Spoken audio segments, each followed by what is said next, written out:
जिस घर में औरतों को ये उम्मीद लगानी पड़े कि एटलीस्ट आने वाली औरत को खुश रखा जाए, उस घर में उसको लाना गलती नहीं बल्कि गुनाह होगा। तुम अलग हो। और उसकी सजा भी काट रहा हूँ। मोहब्बत करके भी देख लिया और नाकाम भी हो गया। चांदनी क्या ये काफी नहीं। अबे गजब खुदा का, क्या रॉकेट की तरह चल पड़ी हो।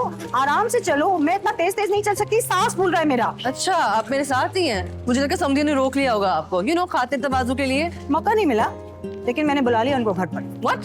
तो व्हाट बहुत करने लगी हो भाई। क्या बात है, ये इस तरह की नाजुक बातें हॉस्पिटल के रिसेप्शन पे खड़े खड़े तय नहीं की जा सकती। कोई रिश्ता नहीं हो रहा। सुमेरा की शादी पहले होगी, फिर बड़ी है मुझसे। बेटा शादी है, स्कूल का एडमिशन नहीं है कि पहले बड़ी बेटी का होगा फिर छोटी का होगा। चल रही है उसकी शादी की बात, हो जाएगा उसका भी। तुम्हारे लिए खानदान आइडियल है, उनको डॉक्टर बहू चाहिए सानिया।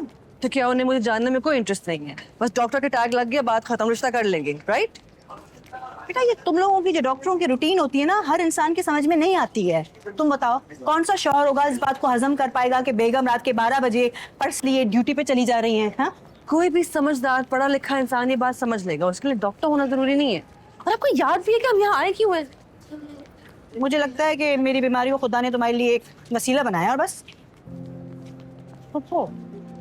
खुदा ऐसी बीमारी की किसी बात का वसीला ना बनाए। You have to take this seriously. आपका ट्रीटमेंट आगे जाके बहुत मुश्किल होने वाला है। जो बात कल होनी है उसके लिए मैं आज अपने आप को परेशान नहीं करना चाहती सानिया। और वैसे भी किसी भी मरीज के लिए इलाज का पहला जो अहम हिस्सा होता है ना, वो होता है उम्मीद। वो नहीं छोड़ना चाहती, और मैं नहीं चाहती हूँ कि मैं कैंसर को अपने ऊपर इतना सवार कर लूँ कि वक्त से पहले ही मुर्दा हो जाऊँ। ऐसे ना कहें, कुछ नहीं होगा आपको, इंशाल्लाह। इंशाल्लाह। हाँ। संडे वाले दिन क्या कर रही हो? I don't know, depends। क्यों? ऐसे ही। कोई भी सवाल आप ऐसे ही नहीं पूछती, तो मैं भी आपको जानती हूँ। अच्छा भाई, मैंने डॉक्टर फरीन को बमे अहलो अयाल संडे वाले दिन चाय पे इनवाइट कर लिया है। अल्लाह, अरे रुको भाई, मुझे भी लेके जाओ, मैं वैसे ही थक गई हूँ। अरे सलमान भाई, आप रहने दे, मैं कर देता हूँ। तो ओके, मैंने कर लिया। अरे अगर मैडम ने देख लिया ना तो बड़ी डांट पड़ जानी है मुझे। फजलू मेरे भाई, मुझे आदत हो गई इस डांट की, आपको क्यों नहीं अभी तक? इट्स ओके, वो नहीं आएंगी, आप जाएं। चलें, ठीक है।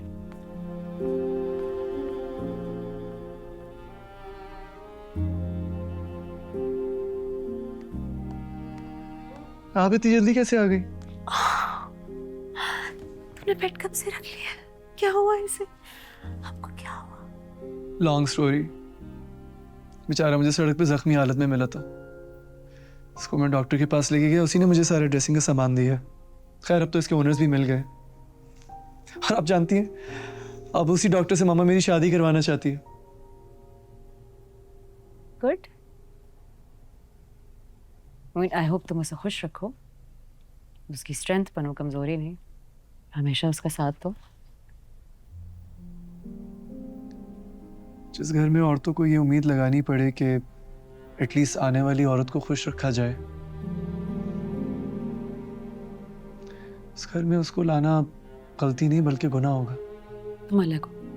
और उसकी सजा भी काट रहा हूँ। मोहब्बत करके भी देख लिया और नाकाम भी हो गया। जरूरी थोड़ी है कि इंसान शादी करे। बाय द वे, मामा ने आपको डॉक्टर सबिया के हॉस्पिटल जाते हुए देख लिया, बट प्लीज इस बार पीछे ना हटिएगा। मैं नहीं चाहता आपकी इतनी सारी मेहनत ऐसे जाया जाए, वरना डैड को लगेगा कि वो इस घर में हर आने वाली औरत को अपने हिसाब से चला सकते हैं। Just please don't let him win this time. वो तो उसी दिन जीत गए थे जिस दिन मामा ने उनके सामने अपना सर झुकाया था। एक मर्द को अपनी हुक्मरानी जताने के लिए ज्यादा मेहनत नहीं करनी पड़ती। औरत ही आने वाली औरत को मर्द का गुलाम बना देती है। तुम शादी करना, क्यों नहीं, व्हाई नॉट? लेकिन किसी ऐसी लड़की से जो इस घर की रिवायतों के बुत को तोड़ दे, जो डैडी के सामने आंखों में आंखें डाल के बोले कि उनके ऊपर भी एक खुदा है।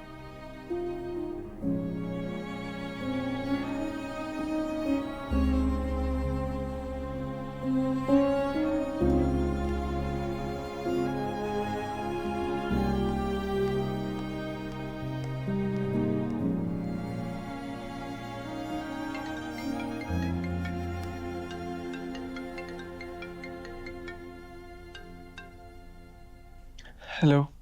जी Mr Salman, Mrs Siddiqui line पर हैं। Okay, sure. सलमान, कमेटी ने प्रपोजल देख लिया है आपका और वो चाहते हैं कि मीटिंग टाइम से जरा पहले ही कर लें।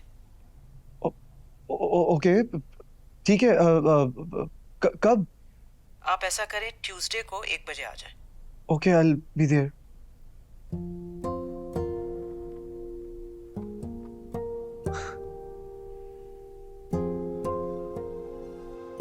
जरा तुम इसमें देखो बेफाम है या नहीं। आप ही कमाल करते, इतना टाइम गुजर गया, कहाँ से मिलेगा बेफॉर्म। अरे वकील से मांगा है मजिस्ट्रेट ने, वरना ये भी नया बनवाना पड़ेगा। वैसे माँ बाप अगर अपनी जिंदगी में बच्चों के बीच फैसले ना करें तो बच्चे रुल जाते हैं। ये आप दोनों अपनी कौन सी बायोग्राफीज खोल के बैठे हुए हैं? अरे सईदा, कोर्ट की तारीख सर के ऊपर आ गई है और वकील जो है हर बार 10 नए डॉक्यूमेंट मांग लेता है। जब तक ये सक्सेशन सर्टिफिकेट का मसला हल नहीं होता ना, हम कुछ कर नहीं सकते। अच्छा हो जाएगा, आप परेशान ना हो, कोई ना कोई हल निकल आएगा। आप रहने दें अपनी इस वकील को, मैं अपने वकील को बुला रही हूँ, इम्तियाज़ को। अरे भाई वही जिन्होंने वो केस लड़ा था हमारी जायदाद का, आपके मरहूम दूल्हा भाई का। उनके ख़ानदान में भी कुछ कम गित तो नहीं थे। आप परेशान ना हो, मैं बुला लूँगी। सानिया कहाँ है? जब से तुम्हें हॉस्पिटल से लेके आई है तनतनाती फिर रही है। वो हॉस्पिटल में ना हमें डॉक्टर फरीन मिली थी। कौन डॉक्टर फरीद? अरे भाई वही जिनके बेटे के रिश्ते का बताया था मन्नू ने सानिया के लिए। पता चला हॉस्पिटल उस लड़के के बाप का है। वाकई? हाँ ना, हाँ। मैं क्या बताऊँ आपको, क्या वीआईपी ट्रीटमेंट मिला हम लोगों को। जाहिर बात है, फरीन मिली तो सानिया को रिश्ते का बताना ही पड़ा। जब भी चीजें पटकती फिर रही है वो। तो क्या वो लोग मिले सानिया से? क्या कहा उन्होंने? क्या कहा? खड़े खड़े अपने बेटे से मिलवा दिया। पता चला कि सानिया तो पहले ही लड़के से मिल चुकी है। मिलने पे बहुत इसरार कर रही थी आप लोगों से, तो मैंने संडे को बुला लिया है उनको यहाँ चाय पे। इस संडे को? कमाल करती हो, जो बात पहले बतानी थी वो आखिर में बता रही हो तुम। हाँ बैठ जाइए, क्या बड़ी बात है भाई, वो कोई रिवायती किस्म के लोग थोड़ी हैं। बस ये समझिए कि दो फैमिलीज हैं, कैजुअली मिल रही हैं एक दूसरे से। घर की सफाई तो करनी होगी, पहली बार मेहमान आ रहे हैं तो। जैनब भाभी, असल मरला तो सानिया को मनाने का है ना, आप उस पर फोकस कीजिए बस।